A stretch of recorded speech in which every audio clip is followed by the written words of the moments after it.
Colourful ಕಂಟೆಂಟಿನ ಸಮಸ್ತ ವೀಕ್ಷಕರುಗಳಿಗೆ ಪ್ರೀತಿಯ ಸ್ವಾಗತವನ್ನು ಕೋರ್ತಾ ಇದ್ದೀನಿ.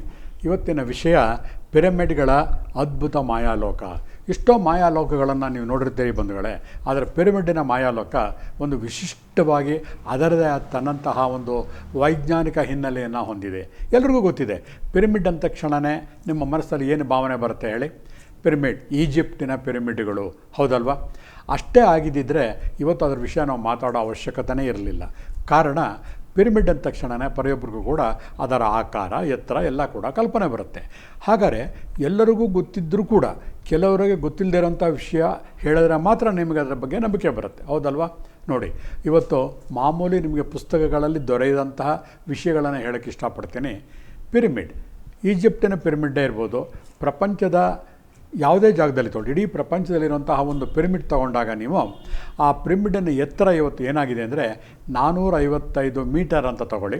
ಅಂದರೆ ಸಮುದ್ರದ ಮಟ್ಟದಿಂದ ಅದೇ ಎತ್ತರವಾಗಿರುವಂತಹ ಒಂದು ಪಾಯಿಂಟ್ ಯಾವುದು? ಪಿರಮಿಡ್. ಅದಕ್ಕಿಂತ ಎತ್ತರವಾಗಿರುವಂತಹ ಯಾವುದು ಜಾಗಗಳೇ ಇಲ್ಲ. ಅಂದರೆ ಈ ಪಿರಮಿಡ್ಡನ್ನು ಒಂದು ಕಟ್ಟುವಾಗ ಯಾವುದೋ ಒಂದು ವೈಜ್ಞಾನಿಕ ಹಿನ್ನೆಲೆ ಇದೆ ಅಂತ ಅನ್ನಲೇಬೇಕು ನಾವು. ಕಾರಣ, ಸುಮ್ಮನೆ ನೋಡಿ ಚೆನ್ನಾಗಿದೆ ಪಿರಮಿಡ್ ಅಂತ ಬಂದ್ಬಿಡೋದಷ್ಟೇ ಅಲ್ಲ, ಅದ್ರ ಒಳಗಡೆ ಮಮ್ಮಿಗಳನ್ನು ಇಡ್ತಾಯಿದ್ರು. ಅಂದರೆ ಮನುಷ್ಯನ ದೇಹವನ್ನು ಕೆಡದಂತೆ ರಕ್ಷಿಸಲು ಆ ಪಿರಮಿಡ್ಗಳನ್ನು ಯೂಸ್ ಮಾಡ್ತಾಯಿದ್ರು. ಇದೇನಾಗಿದೆ ನಮಗೆ ಅಂದರೆ, ಅದರ ಬಗ್ಗೆ ತಿಳ್ಕೊಂಡು ಮಾಡಿ ಅದನ್ನು ನೋಡೋದು ಒಂದು ಥರ. ಆದರೆ ಈಗ ಹಾಗಿಲ್ಲ. ಈಗ ರೆಡಿಮೇಡ್ ಪಿರಮಿಡ್ ಇದೆ ಈಜಿಪ್ಟಲ್ಲಿ. ಅದನ್ನು ನೋಡಿಕೊಂಡು ಅದೇ ತರಹ ಯಾತಕ್ಕೋಸ್ಕರ ಮಾಡಿದ್ರು, ಅದರ ವಿಶ್ಲೇಷಣೆ ಏನು, ಅದನ್ನು ನಾವು ಬಳಸಿ ಉಳಿಸಿದಾಗ ಅಥವಾ ನಮ್ಮ ದೈನಂದಿನ ಕಾರ್ಯಕ್ರಮಗಳಲ್ಲಿ ಅದರ ಒಂದು ಟೆಕ್ನಿಕ್ನ ನಾವು ಯೂಸ್ ಮಾಡಿದಾಗ ಏನು ಬೆನಿಫಿಟ್ಗಳನ್ನು ನಾವು ಪಡೆಯಬಹುದು, ಋಣಾತ್ಮಕ ಇರ್ಬೋದು, ಧನಾತ್ಮಕ ಇರ್ಬೋದು ಅನ್ನುವುದೇ ಇವತ್ತಿನ ವಿಷಯ. ಬನ್ನಿ ನೋಡೋಣ. ಈಗ ಈಜಿಪ್ಟ್ ಬಗ್ಗೆ ನಿಮಗೆಲ್ಲ ಗೊತ್ತಿದೆ, ಎಲ್ಲ ಯೂಟ್ಯೂಬ್ಗಳಲ್ಲಿ ಪುಸ್ತಕಗಳಲ್ಲಿ ಕಲ್ತಿರ್ತೀರ ನೀವು. ಅದ್ರ ಬಗ್ಗೆ ನಾವು ಮುಟ್ಟೋಗೋದು ಬೇಡ. ಪಿರಮಿಡ್ಗಳನ್ನು ಸಾಮಾನ್ಯವಾಗಿ ಎಲ್ಲಿ ಉಪಯೋಗಿಸ್ತಾರೆ ಅದ್ರ ಬಗ್ಗೆ ನಾನು ಹೇಳ್ತಾ ಹೋಗ್ತೀನಿ. ಮೊದಲು ಪಿರಮಿಡ್ ಅಂದರೆ ಏನು? PYRAMID, pyramid. ಪಿರ ಅಂತಂದರೆ ಫೈರ್, ಮಿಡ್ ಅಂತಂದರೆ ಸೆಂಟರ್, ಅಂದರೆ ಮಧ್ಯದಲ್ಲಿ ಬೆಂಕಿ ಇರುವಂತಹ ಜಾಗವನ್ನು ಪಿರಮಿಡ್ ಅಂತ ಹೇಳ್ತಾರೆ. ಯಾವಾಗ ನಾವೊಂದು ಪಿರಮಿಡನ್ನು ಕಲ್ಪನೆ ಮಾಡ್ಕೋತೀವೋ ಅದರ ಮಧ್ಯಭಾಗದಲ್ಲಿ ಬೆಂಕಿ ಇದೆ ಅಂತ ಅರ್ಥ. ಬೆಂಕಿ ಅಂದರೆ ಒಂದು ಶಕ್ತಿ ಇದೆ. ಅದನ್ನು ಹಿಂದಿನ ಕಾಲದಿಂದನೇ ಶತಮಾನಗಳಿಂದ ಹೇಳ್ತಾಯಿದ್ರು. ಅದಕ್ಕೆ ಕ್ವೀನ್ಸ್ ಚೇಂಬರ್ ಅಂತ ಹೇಳ್ತೀವಿ. ಒಂದು ಪಿರಮಿಡನ್ನು ಮಾಡಿದಾಗ ನೆಲದಿಂದ 1/3 ಹೈಟಲ್ಲಿ ಒಂದು ಪ್ಲ್ಯಾಟ್ಫಾರಮ್ ಇಟ್ಟಾಗ ಆ ಜಾಗದಲ್ಲಿ ಶಕ್ತಿಯ ಕೇಂದ್ರೀಕೃತವಾಗುತ್ತೆ. ಯಾವ ಆಕಾರದಲ್ಲಿ ನಾವು ಪಿರಮಿಡನ್ನು ಸಂಯೋಜನೆ ಮಾಡಿರ್ತೀವೋ ನಮಗೇ ಗೊತ್ತಿಲ್ಲದೆ ಇದ್ದಂಗೆ ಈ ವಿಶ್ವಶಕ್ತಿ ಅದರ ಒಳಗೆ ಹರಿದು ಸುಳಿಯಾಗಿ ಒಂದು ಎನರ್ಜಿಯನ್ನು ಕ್ರಿಯೇಟ್ ಮಾಡುತ್ತೆ. ಅದು ಫೈರ್ ಅಂತ ಹೇಳ್ತೀವಿ. ಬನ್ನಿ, ಆ ಫೈರ್ ಏನು ಮಾಡುತ್ತೆ, ಏನು ಅನುಕೂಲಗಳು, ಅದರಿಂದ ಯಾವ ವಿಷಯಗಳಿಗೆ ಆ ಒಂದು ಪಿರಮಿಡ್ ಶಕ್ತಿಯನ್ನು ನಾವು ಉಪಯೋಗಿಸ್ಕೋಬೋದು ನೋಡೋಣ ಬನ್ನಿ. ಇವತ್ತಿನ ಮಾಡರ್ನ್ ಟೆಕ್ನಾಲಜಿನಲ್ಲಿ ಎಷ್ಟೋ ಮನೆಗಳನ್ನು, ಬಾಂಬೆ ಇರ್ಬೋದು, ಡೆಲ್ಲಿ ಇರ್ಬೋದು, ಬೇರೆ ಬೇರೆ ದೇಶಗಳಲ್ಲಿರ್ಬೋದು, ನೀವು ನೋಡ್ತಾ ಬಂದಾಗ ಕೆಲವೊಂದು ಮನೆಗಳಲ್ಲಿ, ಇನ್ಕ್ಲೂಡಿಂಗ್ ಜರ್ಮನಿನಲ್ಲೂ ಕೂಡ ಕೆಲವು ಮನೆಯ ಮೇಲ್ಭಾಗದಲ್ಲಿ ಒಂದು ಟಾಪ್ನ ಪಿರಮಿಡ್ ಶೇಪಲ್ಲಿ ಕಟ್ಟಿರ್ತಾರೆ. ಅಷ್ಟಕ್ಕೆ ನಮ್ಮ ಭಾರತದಲ್ಲೇ ತಗೊಳ್ಳಿ, ಯಾವುದೇ ದೇವಸ್ಥಾನ ತಗೊಳ್ಳಿ, ಚರ್ಚ್ ತಗೊಳ್ಳಿ, ಅದರ ಮೇಲ್ಭಾಗ ಪಿರಮಿಡ್ ಆಕೃತಿಯಲ್ಲಿ ಇರುತ್ತೆ. ಕಾರಣ, ವೈಜ್ಞಾನಿಕವಾಗಿ ಯಾವುದೇ ಒಂದು ಕಟ್ಟಡ ವಿನ್ಯಾಸವನ್ನು ಪಿರಮಿಡ್ಡಾಗಿ ಮಾಡಿದಾಗ ಅದರ ಒಳಗೆ ಸುರುಳಿ ಆಕಾರದಲ್ಲಿ ಶಕ್ತಿಯ ಕೇಂದ್ರೀಕೃತವಾಗಿ ಆ ಮಧ್ಯಭಾಗದಲ್ಲಿ ಬೆಂಕಿಯ ಒಂದು ಶಕ್ತಿ ಉತ್ಪಾದನೆ ಆಗುತ್ತೆ. ಆ ಶಕ್ತಿಯ ಲಾಭವೇನು, ನಷ್ಟವೇನು, ಹೇಗೆ ಉಪಯೋಗ ಮಾಡ್ಕೋಬೋದು ಅನ್ನೋದೇ ಇವತ್ತಿನ ವಿಷಯ. ಈಗ ನಾವು ಸಾಮಾನ್ಯವಾಗಿ ಎಲ್ಲಿ ಅಬ್ಸರ್ವ್ ಮಾಡ್ತೀವಿ? ದೇವಸ್ಥಾನಗಳಲ್ಲಿ ಆ ಗೋಪುರ ಕಟ್ಟಡಗಳಿರ್ತಲ್ಲ, ಆವಾಗ ಏನಂತೆ ನೆಲದಿಂದ 1/3 ಹೈಟ್ ಅಂತ ಏನು ಹೇಳ್ತೀವಲ್ಲ, ಅದಕ್ಕೆ ಕ್ವೀನ್ಸ್ ಚೇಂಬರ್, ರಾಣಿಯ ಆವಾಸ ಸ್ಥಾನ, ಸುಮ್ಮನೆ ಒಂದು ಹೆಸರು ಕೊಟ್ಟಿರ್ತೀವಿ ಅಷ್ಟೇ. ಅಲ್ಲಿ ಏನು ರಾಣಿ ಇರೋದಿಲ್ಲ. ಬೆಂಕಿನೇ ರಾಣಿ ಅಂತ ನಾವು ಕರಿಬೋದು. ಆ ಶಕ್ತಿ ಏನು ಮಾಡುತ್ತೆ ಅಂದರೆ, ನಾವು ಎಷ್ಟೇ ಬೇಜಾರಾಗಿರಲಿ, ಏನೇ ದುಃಖದಲ್ಲಿರಲಿ, ಆ ಒಂದು ದೇವಸ್ಥಾನಕ್ಕೆ ಹೋದಾಗ ಆ ಗೋಪುರದ ಕೆಳಗಡೆ ನಾವು ಹೋದ ತಕ್ಷಣವೇ ನಮಗೇ ಗೊತ್ತಿಲ್ಲದಿದ್ದಾಗೆ ನಮ್ಮ ಮನಸ್ಸು ಎರಡೂ ಕೂಡ ಒಂದು ಶಾಂತ ಸ್ಥಿತಿಗೆ ಬರುತ್ತೆ. ಈವನ್ ಚರ್ಚಲ್ಲೂ ಕೂಡ ಅಷ್ಟೇ. ಒಂದು ಚರ್ಚಲ್ಲೇ ಹೋಗಬೇಕಾದ್ರೆ ಅಬ್ಸರ್ವ್ ಮಾಡಿ ನೋಡಿ, ನೀವೇನು ಪರಿಹಾರ ಮಾಡಿಬಿಡಿ, ಹೋಗಿ ನಿಂತರೆ ಸಾಕು, ಹೊರಗಿನ ವಾತಾವರಣದಿಂದ ನಿಮ್ಮನ್ನು ಬೇರೆ ಲೋಕಕ್ಕೆ ಆ ವಾತಾವರಣ ನಿಮ್ಮನ್ನು ಕರ್ಕೊಂಡು ಹೋಗುತ್ತೆ ಸ್ನೇಹಿತರೆ. ಹಾಗಾಗಿ ಪಿರಮಿಡ್ಡಿನ ವಿಷಯಗಳು ನಾವು ದೇವಸ್ಥಾನದಿಂದನೇ ಪ್ರಾರಂಭ ಮಾಡೋಣ. ದೇವಸ್ಥಾನದ ಗೋಪುರಗಳು ಆ ಗೋಪುರಾಕೃತಿಯಲ್ಲಿರುತ್ತೆ. ಗೋಲ್ ಗುಂಬಸ್ ತಗೊಳ್ಳಿ, ಅದರಲ್ಲೂ ಕೂಡ ಆ ಬುರ್ಜು ಗೋಳಾಕಾರದಲ್ಲೇ ಇರುತ್ತೆ. ಹಾಗಾಗಿ ಪಿರಮಿಡ್ಡು ಎಲ್ಲ ಕಡೆ ಉಪಯೋಗವಾಗ್ತಾ ಇತ್ತು, ಹಿಂದೆ ಕೂಡ ನಮಗೆ ಗೊತ್ತಿರಲಿಲ್ಲ. ಈಗ ಅದರ ಸಂಶೋಧನೆ ಮಾಡಿದಾಗ ನಮಗೆ ಕೆಲವು ವಿಷಯಗಳು ಹೊಸದಾಗಿ ಕಲಿತ್ಕೋತಾ ಇದ್ದೀವಿ ನಾವಿಗೆಲ್ಲ. ಅಥವಾ ಯಾವುದೇ ಒಂದು ಪಿರಮಿಡ್ ಒಳಗಡೆ ಕುಳಿತಾಗ ಅಥವಾ ನಿಂತಾಗ ನಮಗೆ ಗೊತ್ತಿಲ್ಲದಿದ್ದಂಗೆ ನಮ್ಮ ದೇಹದ 11 ಚಕ್ರಗಳು ಕೂಡ ಆ್ಯಕ್ಟಿವೇಟ್ ಆಗುತ್ತೆ. ಈಗ ನಿಮಗೆ ಯಾವುದೋ ಒಂದು ಜಾಗದಲ್ಲಿ ನಿಲ್ಲಿಸ್ಬಿಟ್ಟು ಉತ್ತರ ಮತ್ತು ದಕ್ಷಿಣಕ್ಕೆ ಒಂದು ಎನರ್ಜಿ ಫ್ಲೋ ಆಗ್ತಾ ಇದೆ ನೋಡು ಅಂದರೆ ನೀವು ಹೇಳ್ತೀರಾ, ಇವ್ನಿಗೇನೋ ತಲೆ ಕೆಟ್ಟಿದೆ, ಅಲ್ಲೇನು ಕಾಣಿಸ್ತಾ ಇದೆ, ಏನೂ ಕಾಣಿಸಲ್ಲ ಅಂತ ಹೇಳ್ತೀರಾ. ನಾ ಹೇಳ್ತಿರೋದೇನೋ ಉತ್ತರದಿಂದ ಅಂದರೆ ದೇವ ಮೂಲೆಯಿಂದ ಇನ್ನೊಂದು ಕುಬೇರ ಮೂಲೆಗೆ ಒಂದು ಎನರ್ಜಿ ಫ್ಲೋ ಆಗ್ತಾ ಇದೆ ಅಂತ ಹೇಳಿದ್ರೆ ಪ್ರಪಂಚದ ಯಾವುದೇ ವ್ಯಕ್ತಿನ ಕೇಳಿ, ಇಡೀ ಪ್ರಪಂಚದಲ್ಲಿ ಎಲ್ಲರೂ ಹೀಗೆ ಹೇಳ್ತಾರೆ, ಅಲ್ಲೇನು ಕಾಣಿಸ್ತಾ ಇದೆ, ಏನೂ ಇಲ್ಲ ಅಂತಾರೆ. ಆದರೆ ಕೇವಲ ಒಂದು 100-200 ರೂಪಾಯಿ ಬೆಲೆ ಬಾಳುವ ದಿಕ್ಸೂಚಿಯನ್ನು ಕೈಲಿ ಹಿಡ್ಕೊಂಡಾಗ ಆಶ್ಚರ್ಯ ಆಗುತ್ತೆ. ಅದು ಆ ದೈವಮೂಲೆ ಮತ್ತು ಕುಬೇರ ಮೂಲೆಯನ್ನು ಕ್ಲೀನಾಗಿ ತೋರಿಸ್ತಾ ಹೋಗುತ್ತೆ.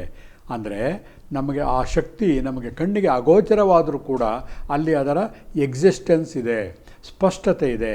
ಹಾಗೆ ಪಿರಮಿಡ್ ಕೂಡ ಅಷ್ಟೇ, ನಮ್ಮ ಕಣ್ಣಿಗೆ ಕಾಣದೇ ಹೋದರೂ ಕೂಡ ಅದರ ಒಳಗಡೆ ಶಕ್ತಿ ಇರುವುದಂತೂ ನಿಜ. ಒಂದು ವಿಶೇಷ ವಾರ್ನಿಂಗ್ ಅಥವಾ ಒಂದು ಇದ್ರ ಬಗ್ಗೆ ಹೇಳಬೇಕು ಅಂತಂದಾಗ, ನಾವು ಇಷ್ಟು ವರ್ಷಗಳ ಅನುಭವದಿಂದ ಕಲಿತು ನೋಡಿ ಮಾಡಿರೋದ್ರಲ್ಲಿ ಒಂದು ಪಿರಮಿಡ್ ಇದೆಯಲ್ಲ ಈಜಿಪ್ಟಲ್ಲಿ, ಒಳಗಡೆ ಸಾವಿರಾರು ವರ್ಷಗಳಿಂದ ದೇಹವನ್ನು ಕೆಡದಂತೆ ಇಟ್ಟಿದ್ದೀವೇನೋ ನಿಜ, ಆದರೆ ಹೊರಗಡೆ ನೋಡಿದಾಗ ಅದು ಉದ್ಧಾರನೇ ಆಗಿಲ್ಲ. ಈಜಿಪ್ಟಿನ ಪಿರಮಿಡ್ಡಿನ ಸುತ್ತ ಕೂಡ ನಾವು ಗಮನ ಹರಿಸಿದಾಗ ಕಂಪ್ಲೀಟ್ ಬೆಳವಣಿಗೆ ಕೂಡ ಆಗೇ ಇಲ್ಲ. ಅಂದರೆ ಎಲ್ಲೋ ಒಂದು ಕಡೆ ಒಂದು ಶಂಕೆ ಬರುತ್ತೆ, ಪಿರಮಿಡ್ಡಿನ ಹೊರಗಿನ ವಲಯದಲ್ಲಿ ಎಲ್ಲ ರೀತಿಯ ಭರ ಬರುತ್ತೆ. ಹಾಗಾಗಿ ಮನೆಗಳಲ್ಲೂ ಕೂಡ ಮನೆಯ ವಿನ್ಯಾಸವನ್ನು ಕಟ್ಟುವಾಗ ದೇವರ ಮನೆಯ ಗೂಡಿನ ಮೇಲೆ ಇದ್ದರೆ ಓಕೆ, ಆದರೆ ಬೇರೆ ಕಡೆ ನಾವು ವಿನ್ಯಾಸನ ಮಾಡುವಾಗ ಸ್ವಲ್ಪ ಅದರ ಬಗ್ಗೆ ಚರ್ಚಿಸಿ ಮಾಡುವುದು ಒಳಿತು. ಇದು ನಮ್ಮ ಇಂಟರ್ನಲ್ ವಾರ್ನಿಂಗ್.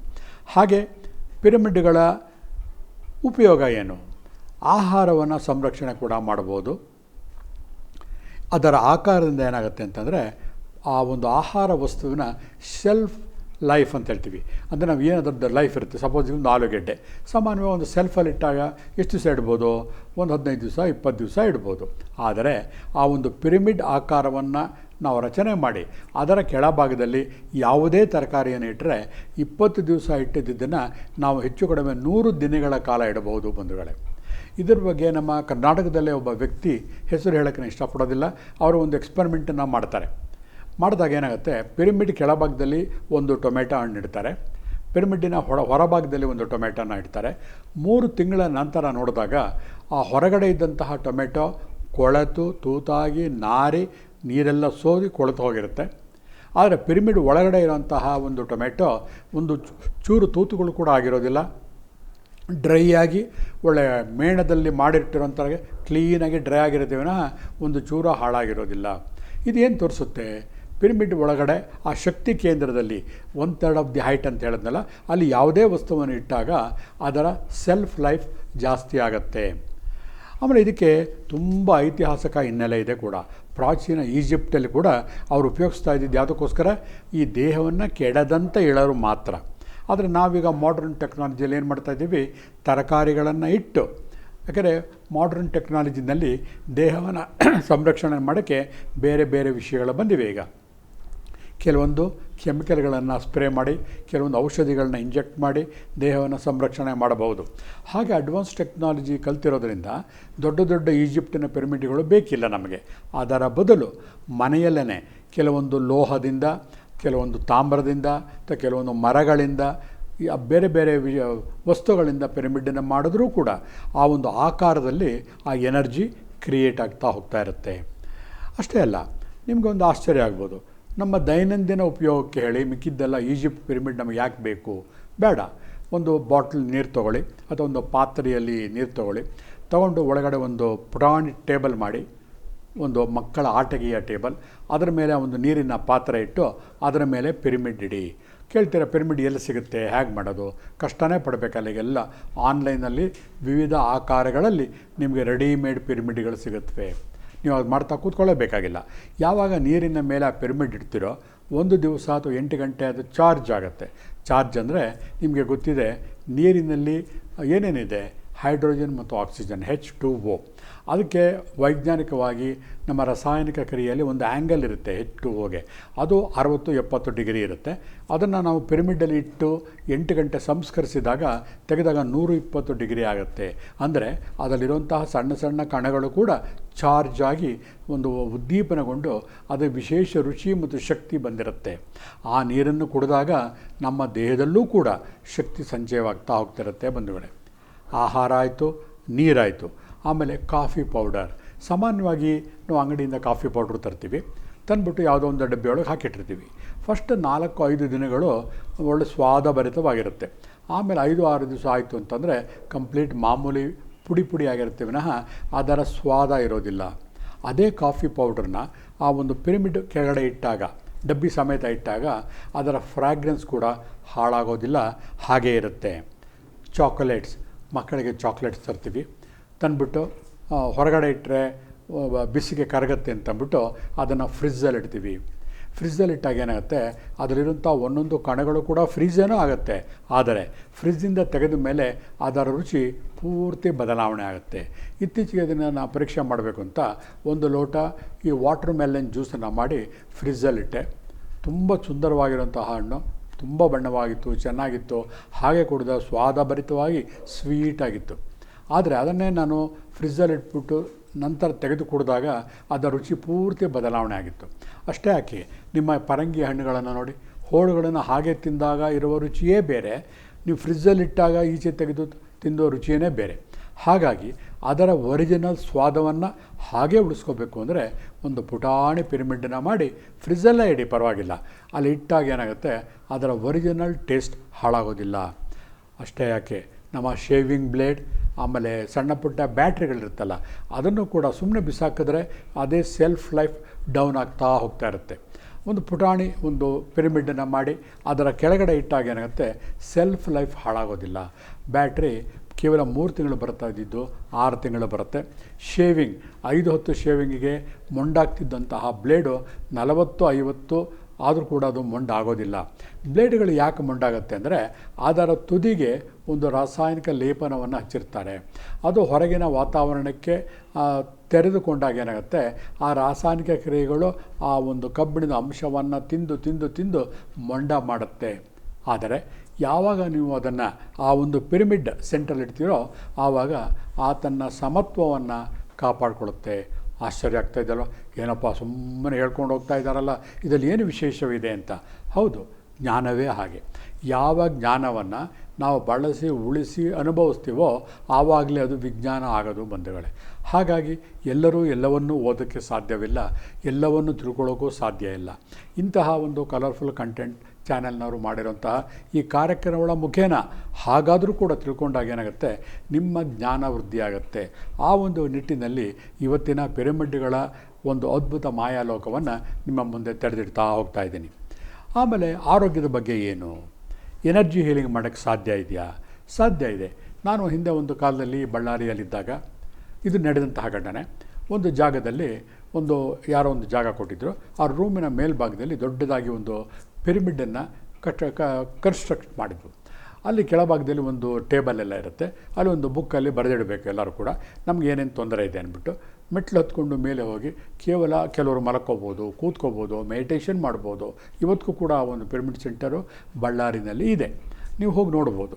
ಹೋದಾಗ ಕೂತ್ಕೊಂಡು ಈಚೆ 1 ಅವರ್ ಮೆಡಿಟೇಷನ್ ಮಾಡಿ ಈಚೆ ಬಂದರೆ ಸಾಕಷ್ಟು ದೇಹದ ನೋವುಗಳು ಕಡಿಮೆ ಆಗುತ್ತೆ, ಮನಸ್ಸು ಶಾಂತವಾಗುತ್ತೆ, ಆಮೇಲೆ ಮನಸ್ಸು ರಿಜ್ಯುವಿನೇಟ್ ಆಗುತ್ತೆ, ಪುನರ್ನವೀಕರಣಗೊಳ್ಳುತ್ತೆ. ಇಷ್ಟೆಲ್ಲ ಅನುಭವಗಳು ಬರೋದನ್ನು ಕೆಳಗಡೆ ಬಂದ ತಕ್ಷಣವೇ ಆ ಒಂದು ವ್ಯಕ್ತಿಗಳ ಪುಸ್ತಕದಲ್ಲಿ ದಾಖಲು ಮಾಡ್ತಾ ಇದ್ದಾರೆ. ಇವತ್ತು ಕೂಡ ಅದಿದೆ. ಇದು ಬಹಳ ಒಳ್ಳೆಯ ಸಂಪ್ರದಾಯ. ಬೆಂಗಳೂರಲ್ಲೂ ಕೂಡ ಪಿರಮಿಡ್ ವ್ಯಾಲಿ ಸೆಂಟರ್ ಅಂತಲೇ ಇದೆ, ಅಲ್ಲೋಗೂ ಕೂಡ ನೀವು ಅದನ್ನು ತಿಳ್ಕೊಬೋದು, ಅದು ಅನುಭವವನ್ನು ನೀವೇ ಪಡಿಬೋದು. ಇದು ಹೊರಗಡೆ ಹೋಗೋದು. ಮನೆಯ ಒಳಗಡೆ ಏನು ಮಾಡ್ಬೋದು, ಮನೆಯಲ್ಲೇ ಕೂಡ ಒಂದು ಪಿರಮಿಡನ್ನು ಕನ್ಸ್ಟ್ರಕ್ಟ್ ಮಾಡಿಬಿಟ್ಟು ಅದರ ಕೆಳಗಡೆ ಕೂತ್ಕೊಂಡು ಧ್ಯಾನವನ್ನಾಗಲಿ ಅಥವಾ ಕೇವಲ ಒಂದು 10-15 ನಿಮಿಷ ಶಾಂತವಾಗಿ ಕೂತ್ಕೊಂಡ್ರೆ ಸಾಕು, ನಿಮ್ಮ ಆರೋಗ್ಯದಲ್ಲಿ ತುಂಬ ಪಾಸಿಟಿವ್ ಫಲಿತಾಂಶಗಳು ಕಾಣ್ತಾ ಹೋಗ್ತಿರುತ್ತೆ. ಆಮೇಲೆ ಅದಕ್ಕೆ ಪಿರಮಿಡ್ ಹೀಲಿಂಗ್ ಅಂತ ಹೇಳ್ತಾರೆ. ಕೆಲವೊಂದು ಹೀಲರ್ಸ್ಗಳೇನು ಮಾಡಿದ್ದಾರೆ ಅಂದರೆ ಈಗ ಅದರದ್ದೇ ಒಂದು ಚಾಲ್ತಿನಲ್ಲಿ ಇಟ್ಕೊಂಡಿದ್ದಾರೆ. ಯಾಕಂದರೆ ಎಲ್ಲರೂ ಮನೆಯಲ್ಲಿ ಮಾಡಲಿಕ್ಕೆ ಸಾಧ್ಯ ಆಗಲ್ಲ. ಹಾಗಾಗಿ ಒಂದು ಪಿರಮಿಡನ್ನು ಕನ್ಸ್ಟ್ರಕ್ಟ್ ಮಾಡಿರ್ತಾರೆ. ಇಷ್ಟು ಸಮಯ ಅಂತ ಹೇಳಿಬಿಟ್ಟು ಅವ್ರಿಗೆ ಏನು ತೊಂದರೆ ಇರುತ್ತೋ ಅದನ್ನು ಪಾಸಿಟಿವ್ ಆಗಿ ಥಿಂಕ್ ಮಾಡೋ, ಈ ತೊಂದರೆಗಳೆಲ್ಲ ಹೋಗಿ ನನಗೆ ಒಳ್ಳೆಯದಾಗಿದೆ ಅಂತ ಧನಾತ್ಮಕವಾಗಿ ಯೋಚನೆ ಮಾಡುವುದನ್ನು ಹೇಳಿಕೊಟ್ಟು ಆ ಪಿರಮಿಡ್ ಕೆಳಗಡೆ ಕೂರಿಸ್ತಾರೆ. ಅದು ನಮ್ಮ ರಕ್ತ ಸಂಚಾರದ ಮೇಲೆ ಕೆಲಸ ಮಾಡಿ, ಪ್ರಧಾನವಾಗಿ ಬ್ರೈನಿನ ಮೇಲೆ ಕೆಲಸ ಮಾಡಿ, ನಮ್ಮ ಮನಃಶಾಂತಿಯನ್ನು ಕೊಟ್ಟು ಜೀವನದಲ್ಲಿ ಏನು ಸಾಧನೆ ಮಾಡಬೇಕು ಅಂತ ಇದ್ದೀವೋ ಅದಕ್ಕೆ ದಾರ್ಗವನ್ನು ತೋರಿಸ್ತಾ ಹೋಗ್ತಾ ಇರುತ್ತೆ. ಆಮೇಲೆ ಮನುಷ್ಯನಿಗೆ ಕಲ್ಪನೆ ಅನ್ನೋದು ಭಾರಿ ಆಶ್ಚರ್ಯ. ಪ್ರಾಣಿಗಳಿಗೂ ಮನುಷ್ಯನಿಗೂ ಇದೇ ವ್ಯತ್ಯಾಸ. ಮನುಷ್ಯನ ಕಲ್ಪನೆ ಮಾಡಿಕೊಳ್ಳಬಲ್ಲ, ಆ ಕಲ್ಪನೆಯನ್ನು ಸಾಕಾರ ಮಾಡಿಕೊಳ್ಳಬಲ್ಲ. ಅಷ್ಟೇ ಅಲ್ಲ, ದೃಷ್ಟೀಕರಿಸಬಲ್ಲ. ನಾ ಹೀಗಾಗಬೇಕು, ನಾ ಸಣ್ಣಗಾಗಬೇಕು, ದಪ್ಪ ಆಗಬೇಕು, ಏನು ಬೇಕಾದ್ರೂ ಕಲ್ಪನೆ ಮಾಡ್ಕೊಳ್ಬೋದಾ? ಇದು ಹಲವು ದಶಕಗಳಿಂದ ಮನುಷ್ಯ ಇದನ್ನು ಮಾಡ್ತಾ ಬರ್ತಾ ಇದ್ದಾನೆ. ಅದನ್ನು ನೀವು ಕೂಡ ಮಾಡ್ಕೋಬೋದು. ಹೇಗೆ ಅಂತಂದರೆ, ಮನೆಯಲ್ಲಿ ಒಂದು ಪಿರಮಿಡನ್ನು ಕನ್ಸ್ಟ್ರಕ್ಟ್ ಮಾಡಿಸ್ಕೊಳ್ಳಿ. ಅದಕ್ಕೆ ಒಂದು ಮೆಥಡ್ಗಳಿವೆ. ಮಾಡಿಕೊಂಡು ಅದ್ರ ಕಡೆ ಕೂತ್ಕೊಂಡು ನಿಮ್ಮ ಮನಸ್ಸಿನಲ್ಲಿ ನಿಮ್ಮ ದೇಹ ಆಕಾರ ಹೀಗಿರಬೇಕು, ಈ ಥರ ಇದ್ದರೆ ನಾನು ಚೆನ್ನಾಗಿ ಕಾಣಿಸ್ತೀನಿ ಅಂತ ಒಂದು ಕಲ್ಪನೆಯನ್ನು ಮೂಡಿಸ್ಕೊಳ್ಳಿ. ಆ ಕಲ್ಪನೆ ಮಾಡಿಕೊಂಡು ನಿಮ್ಮ ಆಹಾರ ಪದ್ಧತಿ ಇರ್ಬೋದು, ವ್ಯಾಯಾಮ ಇರ್ಬೋದು ಮಾಡ್ತಾ ಇರ್ತೀವಿ. ಜೊತೆಗೆ ಆ ಮೆಡಿಟೇಷನ್ ಮಾಡೋ ಟೈಮಲ್ಲಿ ನನ್ನ ಈ ಮಾಡೋಂತಹ ವ್ಯವಹಾರಗಳು ಅಂತಂದರೆ ಒಂದು ಎಕ್ಸರ್ಸೈಸ್ ಇರ್ಬೋದು, ಅದು ಆಹಾರದ ಡಯಟ್ ಇರ್ಬೋದು, ಅದರಿಂದನೇ ನನ್ನ ಆರೋಗ್ಯ ಸುಧಾರಿಸ್ತಾ ಇದೆ. ಇಷ್ಟು ದಿನಗಳಲ್ಲಿ ನಾನು ಸಣ್ಣವಾಗಿ ಆರೋಗ್ಯಕರವಾಗಿ ನಾನು ತೂಕವನ್ನು ಕಡಿಮೆ ಮಾಡ್ಕೋತಾ ಇದ್ದೀನಿ ಅಂತ ಪಾಸಿಟಿವ್ ಆಗಿ ಹೇಳ್ಕೊಂಡಾಗ ನಿಮ್ಮ ಮನಸ್ಸಿನ ಲೆಕ್ಕಾಚಾರದ ಪ್ರಕಾರನೇ ನೀವು ಸಣ್ಣಗಾಗ್ತಾ ಹೋಗ್ತೀರಾ. ಆರೋಗ್ಯವಾಗಿ ಯಾವ ಥರ ಆಗಬೇಕೋ ಆ ಥರ ಆಗ್ತಾ ಹೋಗ್ತೀರಾ. ನೋಡಿ ಎಷ್ಟು ಚೆನ್ನಾಗಿದೆ. ಆಮೇಲೆ ನಮಗೆ ಗೊತ್ತಿತ್ತು ಈಜಿಪ್ಟಲ್ಲಿ ಬರೀ ಒಂದು ಶವವನ್ನು ಕೆಡದಂತೆ ಇಡಕ್ಕೆ ಉಪಯೋಗಿಸ್ತಾ ಇದ್ರು ಅಂತ. ಆದರೆ ಈಗ ಬೇಕಿಲ್ಲ ನಮ್ಗೆ. ಹಾಗಾಗಿ ನಮ್ಮ ದೈನಂದಿನ ಜೀವನಗಳಲ್ಲಿ ಇದನ್ನು ನಾವು ಉಪಯೋಗಿಸ್ಕೋಬೋದು. ಆಮೇಲೆ ಏನು, ಇದಕ್ಕೆ ಒಂದು ತಾಂತ್ರಿಕ ಗುಣ ಇದೆ. ಅಂತಂದರೆ ಯಾವುದೇ ಒಂದು ಆಕಾರದಲ್ಲಿ ನಾವು ಪಿರಮಿಡನ್ನು ಸ್ಥಾಪನೆ ಮಾಡಿದಾಗ ಅದರದೇ ಆದಂತಹ ಒಂದು ಸುಳಿ ಏರ್ಪಡಿಸಿ ಆ ಜಾಗದಲ್ಲಿ ಧನಾತ್ಮಕ ಶಕ್ತಿಯನ್ನು ಉತ್ಪತ್ತಿ ಮಾಡುತ್ತೆ. ಹಾಗಾಗಿ ಇವತ್ತು ಮಾಡ್ರನ್ ಆರ್ಕಿಟೆಕ್ಚರ್ ಯಾರಿದ್ದಾರಲ್ಲ ಅವರೆಲ್ಲರೂ ಕೂಡ ಅವರು ತಮ್ಮ ಒಂದು ಡಿಸೈನ್ ಕೊಡುವಾಗ ಅದನ್ನು ಅಳವಡಿಸ್ಕೋತಾ ಇದ್ದಾರೆ. ಆಮೇಲೆ ಟೂರಿಸಮ್ ಅಂತೂ ಸಾಂಸ್ಕೃತಿಕ ನೆನಪಿಗಾಗಿ ಇವಾಗ ಯಾವುದೋ ಒಂದು ಒಳ್ಳೆಯ ಗೋಪುರಾಕಾರವಂತಹ ಪಿರಮಿಡನ್ನು ಕನ್ಸ್ಟ್ರಕ್ಟ್ ಮಾಡಿದಾಗ ಜನರಿಗೆ ಅವೇರ್ನೆಸ್ ಕೂಡ ಕ್ರಿಯೇಟ್ ಮಾಡ್ಬೋದು. ಅಲ್ಲದೆ ಟೂರಿಸಮ್ ಸೆಂಟರ್ ಥರ ಕೂಡ ಮಾಡ್ಬೋದು. ಎಷ್ಟೋ ರಾಜ್ಯಗಳಲ್ಲಿ ಇದು ಇದೆ. ಜನಗಳು ಹೋಗಿ ಅದನ್ನು ವಿಸಿಟ್ ಮಾಡ್ತಾರೆ, ನೋಡ್ತಾರೆ, ಖುಷಿ ಪಡ್ತಾರೆ. ಆಮೇಲೆ ವೈಜ್ಞಾನಿಕ ಒಂದು ಅಭ್ಯಾಸಕ್ಕಾಗಿ ಎಲೆಕ್ಟ್ರೋಮ್ಯಾಗ್ನೆಟಿಕ್ ಎಫೆಕ್ಟ್ ಅಂತ ಹೇಳ್ತೀವಿ. ನಮ್ಮ ದೇಹದಲ್ಲೇ ಒಂದು ರೀತಿಯ ಮ್ಯಾಗ್ನೆಟಿಕ್ ಫೋರ್ಸ್ ಕ್ರಿಯೇಟ್ ಆಗ್ತಾ ಇರುತ್ತೆ. ನಮ್ಮ ಉಸಿರಾಟದ ಲಯಕ್ಕೆ ಸಂಬಂಧಪಟ್ಟಂಗೆ ಬಯೋಮ್ಯಾಗ್ನೆಟಿಕ್ ಫೀಲ್ಡ್ ಅಂತ. ಅದಕ್ಕೂ ಆ ಒಂದು ಪಿರಮಿಡ್ ಒಳಭಾಗದಲ್ಲಿರುವಂತಹ ಒಂದು ಶಕ್ತಿಗೂ ಕೂಡ ಸಂಯೋಜನೆಯಾಗಿ ವೈಜ್ಞಾನಿಕವಾಗಿ ಕೂಡ ಕೆಲವೊಂದು ಪ್ರಯೋಗಗಳನ್ನು ಮಾಡಿ ಫಲಿತಾಂಶಗಳನ್ನು ನಾವು ಪಡೆಯಬಹುದು. ಅಷ್ಟೇ ಯಾಕೆ, ಈ ಒಂದು ಶಕ್ತಿಯ ನಿಗೂಢತೆ ಅದನ್ನು ಇನ್ನೂ ಆಳಕ್ಕೆ ಹೋಗ್ತಾ ಫಿಸಿಕಲ್ಲಾಗಿ ಆ ವಸ್ತುನೇ ಬೇಕಿಲ್ಲ. ನೀವು ಮೆಡಿಟೇಷನ್ ಕೂತ್ಕೊಂಡಾಗ ನಿಮ್ಮ ದೇಹದ ಮೇಲ್ಗಡೆ ಒಂದು ಪಿರಮಿಡ್ ಇದೆ ಅಂತ ಕಲ್ಪನೆ ಮಾಡಿಕೊಂಡು ಸಾಕು. ಆ ಪಿರಮಿಡ್ಡಿನ ಆಕಾರದ ಕಲ್ಪನೆಯೇ ನಿಮ್ಮ ಮೆಡಿಟೇಷನ್ಗೆ ಅಷ್ಟು 100% ಆಯಾಮವನ್ನು ಕೊಡುತ್ತೆ. ರೇಖಿ ಮತ್ತು ಪ್ರಾಣಿಕ್ ಹೀಲಿಂಗ್ಗಳಲ್ಲಿ ಕೆಲವೊಂದು ಪದ್ಧತಿಗಳಿವೆ. ಶೀಲ್ಡಿಂಗ್ ಅಂತಂದ್ಬಿಟ್ಟು ನಮ್ಮನ್ನು ನಾವು ದುಷ್ಟಶಕ್ತಿಗಳಿಂದ ಹೇಗೆ ರಕ್ಷಣೆ ಮಾಡಿಕೊಳ್ಳುವುದು. ಅದಕ್ಕೆ ಫಿಸಿಕಲ್ ಆಗೇ ನಮಗೆ ವಸ್ತು ಬೇಕಾಗಿಲ್ಲ. ನಮಗೆ ಪಿರಮಿಡ್ಡು ಮಾನಸಿಕವಾಗಿ ಆ ಪಿರಮಿಡ್ ನೋಡಿರಬೇಕು ಕಣ್ಣಲ್ಲಿ. ಅದನ್ನು ಕಲ್ಪನೆ ಮಾಡಿಕೊಂಡು ನಮ್ಮ ದೇಹದ ಸುತ್ತಲೂ ಅಥವಾ ನಾವು ತಿರುಗಾಡ್ತಿರುವಂತಹ ವಾಹನದ ಸುತ್ತಲೂ, ಕಾರ್ ಇರ್ಬೋದು, ಮೋಟ್ರ್ ಬೈಕ್ ಇರ್ಬೋದು, ಅಥವಾ ನಮ್ಮ ಮನೆ ಇರ್ಬೋದು, ನಮ್ಮ ಇಡೀ ಕುಟುಂಬ ಇರ್ಬೋದು, ನಮ್ಮ ಇಡೀ ರಾಜ್ಯ, ಇಡೀ ದೇಶ, ಇಡೀ ಬ್ರಹ್ಮಾಂಡ, ಎಲ್ಲಿಗೂ ಬೇಕಾದ್ರೂ ಕೂಡ ಮಾನಸಿಕ ಕಲ್ಪನೆಯಿಂದ ಒಂದು ಪಿರಮಿಡ್ ಶೀಲ್ಡಿಂಗನ್ನು ಹಾಕ್ಕೊಂಡಾಗ ಕೆಲವೊಂದು ಕಟ್ಟುಪಾಡುಗಳಿಗೆ ಒಳಪಡಿಸಿ ಅದು ತನ್ನ ಫಲಿತಾಂಶಗಳನ್ನು ತೋರಿಸ್ತಾ ಇದೆ. ಹೀಲಿಂಗಲ್ಲಂತೂ ಇದು ಅದ್ವಿತೀಯ ಸಾಧನೆಯನ್ನು ಮಾಡ್ತಾ ಇದೆ ಬಂಧುಗಳೇ. ನೆಕ್ಸ್ಟ್ ಏನು, ಆಧ್ಯಾತ್ಮಿಕವಾಗಿ ಹಾಗೆ ಆಧ್ಯಾತ್ಮಿಕದಲ್ಲಿ ನೋಡಿ ಯಜ್ಞದಲ್ಲಿ ಅದನ್ನು ಉಪಯೋಗಿಸ್ತಾರೆ. ಹವನಗಳನ್ನು ಮಾಡುವಾಗ ಆ ಪಿರಮಿಡ್ ಶೇಪ್ ಉಲ್ಟಾ ಇರುತ್ತೆ, ಅದರೊಳಗಡೆ ಹೋಗ್ತಾ ಇರುತ್ತೆ. ಹೋಮದ ಹವಿಸ್ಸು ಮೇಲೆ ಹೋಗಬೇಕಾದ್ರೂ ಕೂಡ ಒಂದು ರೀತಿಯ ಪಿರಮಿಡ್ ಶೇಪಲ್ಲೇ ಮೇಲೆ ಹೋಗ್ತಾ ಇರುತ್ತೆ. ಅದಕ್ಕೆ ಕೂಡ ಯಜ್ಞದಲ್ಲಿ ಉಪಯೋಗಿಸ್ತಾ ಹೋಗ್ತಿರ್ತಾರೆ. ಆಮೇಲೆ ಪಿರಮಿಡ್ ಕೆಳಗಡೆ ನಿಮಗೆ ಆಶ್ಚರ್ಯಕರವಾದ ವಿಷಯ ಅಂದರೆ, ಮನೆಯಲ್ಲಿ ಹಾಲುಗಳನ್ನ ಇಟ್ಟಿರ್ತೀವಲ್ಲ, ಆ ಮಿಲ್ಕ್ ಅದನ್ನು ಒಂದು ಪಿರಮಿಡ್ ತಂದು ಪಿರಮಿಡ್ ಕೆಳಗಡೆ ಹಾಲಿಟ್ಟರೆ ಹಾಲು ಒಡೆಯುವುದಿಲ್ಲ. ಈವನ್ ಸಮ್ಮರಲ್ಲೂ ಕೂಡ ನೀವು ಹಾಲನ್ನು ಇಡ್ಬೋದು. ಅದಕ್ಕೆ ಅತ್ಯಾಧುನಿಕ ಸೈಂಟಿಫಿಕ್ ಇದರಲ್ಲಿ ಕೆಲವೊಂದು ರೆಫ್ರಿಜರೇಟರ್ ಸೆಂಟರ್ಗಳನ್ನು ಮೇಲ್ಗಡೆ ಪಿರಮಿಡ್ಗಳನ್ನು ಹಾಕಿರ್ತಾರೆ. ಆಮೇಲೆ ಫ್ರೋಝನ್ ಫುಡ್ ಅಂದರೆ ಎಷ್ಟೋ ಸತಿ ನಮಗೆ ಕೆಲವೊಂದು ಆಹಾರಗಳು ಯಾವುದು ಮಾಂಸ, ಮಡ್ಡಿ, ಮೀನು ಇಂಥವುಗಳನ್ನೆಲ್ಲ ಫ್ರಿಜ್ಜಲ್ಲೇ ಯಾವಾಗಲೂ ಇಡಬೇಕು. ಇಟ್ಟಾಗ ಅದರ ರುಚಿ ಹಾಳಾಗೋಗ್ಬಿಡುತ್ತೆ. ಅಂತಹ ಜಾಗದಲ್ಲೂ ಕೂಡ ನಾವು ಅದನ್ನು ಪಿರಮಿಡ್ ಕೆಳಗಡೆ ಇಟ್ಟಾಗ ಅದು ತನ್ನ ಒರಿಜಿನಲ್ ಸ್ವಾದತೆಯನ್ನು ಕಾಪಾಡ್ಕೋತಾ ಬರ್ತಾ ಇರುತ್ತೆ. ಆಮೇಲೆ ಬ್ರೆಡ್ಡು, ಚಪಾತಿ ಸಾಮಾನ್ಯವಾದ ಒಳಗಡೆ ಈಸ್ಟ್ ಅಂತ ಇರುತ್ತೆ. ಆ ಒಂದು ಈಸ್ಟಿನ ಪರಿಣಾಮವಾಗಿ ಬಹಳ ಬೇಗ ಎಷ್ಟೇ ಚೆನ್ನಾಗಿರಲಿ 4-5 ದಿನಗಳಲ್ಲಿ ಅದು ಹಾಳಾಗ್ಬಿಡುತ್ತೆ ಅಥವಾ ಹುಳ ಬರುತ್ತೆ. ಅಂಥದ್ದನ್ನು ಕೂಡ ಪಿರಮಿಡ್ ಕೆಳಗಡೆ ಇಟ್ಟರೆ ಜಾಸ್ತಿ ದಿವಸ ಇರಬಹುದು ಬಂಧುಗಳೇ. ಜೊತೆಗೆ ಹಣ್ಣು ಮತ್ತು ತರಕಾರಿಗಳು ಇವತ್ತು ಈ ಒಂದು ಪ್ರಾಪಂಚಿಕ ಯುಗದಲ್ಲಿ ಪದೇ ಪದೇ ಮಾರ್ಕೆಟ್ಗೆ ಹೋಗೋಕ್ಕೆ ಕಷ್ಟ ಆಗುತ್ತೆ. ಅಂಥ ಟೈಮಲ್ಲಿ ಒಂದೇ ಸತಿ ತಂದಿಟ್ಕೊಂಡ್ಬಿಡ್ತೀವಿ. 3-4 ದಿವಸಕ್ಕೆ ಒಂದು ತರಕಾರಿ ಹಣ್ಣು ಕೊಳೆತರೆ ಮಿಕ್ಕದ್ದು ಕೊಳೆದು ಹೋಗುತ್ತೆ.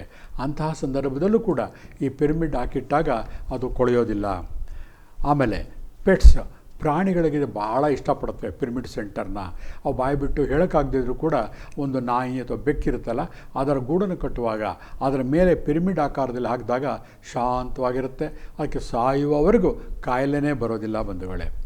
ಆಮೇಲೆ ಟಾನಿಕ್, ನಿಮ್ಮಲ್ಲಿ ಮೊಳಕೆ ಕಾಳುಗಳನ್ನು ಮನೇಲಿ ಮಾಡ್ತೀರಲ್ವ, ಅದನ್ನು ಅವತ್ತೇ ಮಾಡಿ ತಿನ್ಬಿಡೋದು ದೊಡ್ಡದಲ್ಲ. ಅದನ್ನು ಪಿರಮಿಡ್ ಕೆಳಗಡೆ ಇಟ್ಟು ತಿಂದಾಗ ಅಜಗಜಾಂತರ ವ್ಯತ್ಯಾಸವನ್ನು ನೀವು ಅಬ್ಸರ್ವ್ ಮಾಡ್ಬೋದು. ಆ ಸ್ಪ್ರೌಟ್ಗಳು, ಮೊಳಕೆ ಕಾಳುಗಳು ಪಿರಮಿಡ್ ಕೆಳಗಡೆ ಇಟ್ಟಿರೋದು ಅದರದೇ ಆದಂತಹ ಒಂದು ರುಚಿ ಮತ್ತು ಸ್ವಾದವನ್ನು ಹೊಂದಿರುತ್ತೆ. ಆಮೇಲೆ ಈಗ ಫ್ಲವರ್ಸು ಅದೇ ಒಂದು ಮಾರ್ಕೆಟಿಂಗ್ ಆಗಿದೆ. ಆ ಫ್ಲವರ್ಗಳನ್ನು ಮದುವೆ ಮನೆಗಳಲ್ಲಿ ಅಲಂಕಾರಕ್ಕಾಗಿ, ಆಮೇಲೆ ಗಿಫ್ಟ್ಗಳನ್ನು ಕೊಡೋಕ್ಕಾಗಿ, ಎಲ್ಲ ಕಡೆ ದೇವರ ಪೂಜೆಗಳಿಗಾಗಿ ಉಪಯೋಗಿಸ್ತೀವಿ. ಅಲ್ಲೂ ಕೂಡ ಪಿರಮಿಡ್ ಕೆಳಗಡೆ ದೊಡ್ಡ ಪಿರಮಿಡನ್ನು ಮಾಡಿ ಆ ತಾಜಾ ಫ್ಲವರ್ಗಳನ್ನ ಇಟ್ಟಾಗ 3 ದಿವಸ ಮಾತ್ರ ಇರಬೇಕಾದಂಥ ಹೂವು 10-15 ದಿವಸಗಳಿಗಾದರೂ ಕೂಡ ಕೆಡೋದಿಲ್ಲ. ಆಮೇಲೆ ಟೊಬ್ಯಾಕೊ, ಸಿಗರೇಟ್, ಆಮೇಲೆ ಇಷ್ಟಕ್ಕೂ ಕೂಡ ಆಗುತ್ತೆ. ಆಮೇಲೆ ಆರೋಗ್ಯದಲ್ಲಿ ಸೌಂಡ್ ಸ್ಲೀಪ್, ಪಿರಮಿಡ್ಡಿನ ಒಂದು ಆಕಾರವನ್ನು ಮಾಡಿ ತಲೆಯ ಮೇಲ್ಭಾಗದಲ್ಲಿ ಕಟ್ಟಿದಾಗ ದೀರ್ಘವಾದಂತಹ ಆಳವಾದಂತಹ ನಿದ್ದೆ ಬರುತ್ತೆ. ಆಮೇಲೆ ಇವತ್ತು ಕೋಟ್ಯಾಂತರ ರೂಪಾಯಿ ವ್ಯವಹಾರ ನಡೀತಾ ಇರೋದು ಕಾಸ್ಮೆಟಿಕ್ಸ್. ನಮ್ಮ ದೇಹದಲ್ಲಿ ಮೇಕಪ್ ಇರ್ಬೋದು, ಈ ಕಾಸ್ಮೆಟಿಕ್ಸ್ ಏನು ಯೂಸ್ ಮಾಡ್ತಾ ಇರ್ತೀವಲ್ಲ ಸೌಂದರ್ಯ ವಸ್ತುಗಳು, ಅವಷ್ಟನ್ನು ಕೂಡ ಪಿರಮಿಡಲ್ಲಿಟ್ಟಾಗ ಅದರ ಸೆಲ್ಫ್ ಲೈಫ್ ಜಾಸ್ತಿ ಆಗ್ತಾ ಹೋಗ್ತಾ ಇರುತ್ತೆ. ಅಷ್ಟೇ ಯಾಕೆ, ನಾವು ಕ್ರಿಸ್ಟಲ್ಗಳನ್ನ ಚಾರ್ಜಿಂಗ್ ಮಾಡಬೇಕಾದಾಗ ಅಥವಾ ಟ್ಯಾರೆಟ್ ಕಾರ್ಡ್ಗಳನ್ನ ಚಾರ್ಜ್ ಮಾಡಬೇಕಾದಾಗ, ಪೆಂಡಲಮ್ಗಳನ್ನ ಚಾರ್ಜ್ ಮಾಡಬೇಕಾದಾಗ ನಾವು ಸಾಮಾನ್ಯ ಬಿಸಿಲಿಗೆ ಇಟ್ಟು ಎಲ್ಲ ಮಾಡ್ತೀವಿ ಅಥವಾ ಸಾಲ್ಟ್ ವಾಟರಲ್ಲಿ ತೊಳಿತೀವಿ. ಅದರ ಬದಲು ಪಿರಮಿಡ್ ಕೆಳಗಡೆ ಇಟ್ಟಾಗ ಅದೇ ಸ್ವಯಂ ಚಾಲನೆಯ ಉಂಟಾಗ್ತಾ ಹೋಗ್ತಿರುತ್ತೆ. ಆಮೇಲೆ ಕೊನೆಯದಾಗಿ ವಿಶ್ ಮಿಷನ್ ಅಂತಂದ್ಬಿಟ್ಟು ಒಂದು ಪುಟಾಣಿ ಪಿರಮಿಡ್ ತೊಗೊಂಡು ನಿಮಗೆ ದೇಹದಲ್ಲಿ ಏನು ಡಿಸೈರ್ಸ್ ಇರುತ್ತೋ ಆಸೆ ಆಕಾಂಕ್ಷೆಗಳನ್ನು ಬರೆದು ಅದರಲ್ಲಿ ಹಾಕಿ ಧ್ಯಾನ ಮಾಡೋದ್ರಿಂದ ಕೂಡ ನಿಮ್ಮ ಆಸೆಗಳೆಲ್ಲ ಪೂರೈಸುತ್ತೆ. ಇವತ್ತು ಕೇವಲ 200, 500, 600 ರೂಪಾಯಿಗೆ ವಿಶ್ ಬಾಕ್ಸ್ಗಳು ಎಲ್ಲ ಅಂಗಡಿಗಳಲ್ಲೂ ಕೂಡ ಸಿಗ್ತಾ ಇದೆ ಬಂಧುಗಳೇ. ಇಷ್ಟು ಶವವನ್ನು ಕಾಪಾಡೋಕ್ಕೆ ಮಾತ್ರ ಉಪಯೋಗಿಸ್ತಾ ಇದ್ದಂತಹ ಪಿರಮಿಡ್ಡು ಇವತ್ತು ನಿಮ್ಮ ಆಸೆ ಆಕಾಂಕ್ಷೆಗಳಿಗೆ ಒಂದು ದಾರಿದೀಪವಾಗಿ ಬಂದಿರುವಂತಹ ಮಾಯಾಲೋಕವನ್ನು ಇವತ್ತು ಕೇಳಿದ್ದೀರ. ಹಾಗಾಗಿ ನಿಮಗೆಲ್ಲ ಧನ್ಯವಾದವನ್ನು ಹೇಳ್ತಾ, ಕಲರ್ಫುಲ್ ಕಂಟೆಂಟಿಗೂ ಧನ್ಯವಾದವನ್ನು ಹೇಳಿ ಇವತ್ತಿನ ಕಾರ್ಯಕ್ರಮವನ್ನು ಮುಗಿಸ್ತಾ ಇದ್ದೀನಿ.